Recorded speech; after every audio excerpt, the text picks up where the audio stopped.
नमस्कार, मी हनुमंत कापरे, एसलीपीएस वेलनेस या संस्थेचा डायरेक्ट सेलर आहे। आज आपल्याकडे राख या गावी पुरंदर तालुका या ठिकाणी जबरदस्त असा ब्लॉकेजचा रिझल्ट आपल्याकडे आलेला आहे। तर आपण तो जो काय रिझल्ट आलाय तो नक्की काय रिझल्ट आलाय आपल्याला तो आपण सरांच्या तोंडूनच ऐकूया। सर, तुमचं नाव सांगा। उद्धव पवार। उद्धव पवार, तर तुम्हाला काय त्रास होत होता? पहिल्या छातीमध्ये दुखत होतं थोडं, बर, नंतर मग ऍडमिट झालो। अच्छा,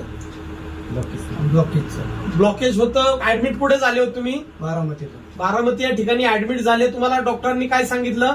2 ब्लॉकेज आहेत। 2 ब्लॉकेज आहेत आणि त्यानंतर काय केलं? एक ब्लॉकेज काढलं हा. आणि एक नंतर काढून घेतलं। 3 बर. महिन्यानंतर। एक ब्लॉकेज आपलं ऑपरेशन केलं, काढलं आणि नंतर 3 महिन्यानंतर दुसरं ब्लॉकेजचं आपण ऑपरेशन करू असं सांगितलं। त्यानंतर तुम्हाला एक ब्लॉकेज नंतर दुसरे ब्लॉकेज काढण्यासाठी त्यानंतर तुम्हाला कुणी आपले हे जे एसलीपीएस वेलनेसचे आयुर्वेदिक रस जे आहेत ते कुणी तुम्हाला सांगितले? आमचे रवींद्र पवार सर तुमचे पुतणे आहेत। त्यांनी काय सांगितलं तुम्हाला? औषधं यूज करा यूज करा म्हणून सांगितलं। तर त्यानंतर तुम्ही आपल्याकडे कोणकोणते रस आपल्याकडे वापरले? आपल्याकडे स्टोन डॉग हा रस वापरला आणि त्यानंतर तुमचा आपल्याकडे दुसरा रस आहे थंडर ब्लास्ट रस आहे, कार्डिओडॉग रस आहे आणि हा क्लोरोडॉग एक रस आहे। या रसांचं तुम्ही सेवन केलं। तुम्ही किती महिने आपले रस घेतले? 3रा महिना आहे। 2 महिने तुम्ही रस घेतले। त्यानंतर तुम्ही काय केलं?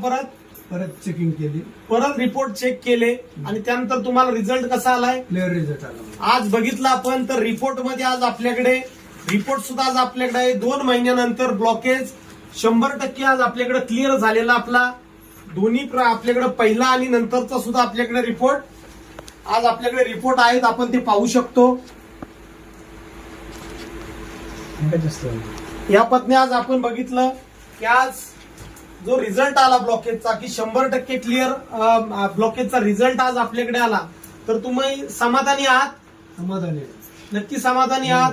तुम्हाला कसं वाटतंय आता? फ्रेश वाटतंय। पहिलं दम लागायचा, जे काही हे व्हायचं तुम्हाला, आणि तुमचं क्रिएटिन सुद्धा जे काही वाढलेलं होतं ते सुद्धा एकदम नॉर्मल लेवलला आणि इतका जबरदस्त आपल्याकडे रिझल्ट आलाय।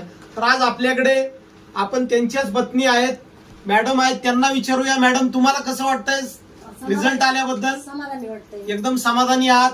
तर नक्कीच आज आपल्याकडे तुम्ही कुटुंब सगळे समाधानी आहात आणि तुम्ही असंच आपले जे काही रसांचे जे काही गुण आलेला आहे तुमचा आपल्या इतर नातेवाईकांना आपल्या सांगायला आवडेल तुम्हाला? आवडेल की, साहजिकच सांगितलंय पण 2 नातेवाईक सांगितलंय। अतिशय चांगलं झालं की अशाच पद्धतीने आज आपल्याकडे जर बघितलं की आज जर आपल्या रसांचे रिझल्ट इतके जबरदस्त आहेत, नक्कीच तुम्ही आपल्या नातेवाईकांना सांगा।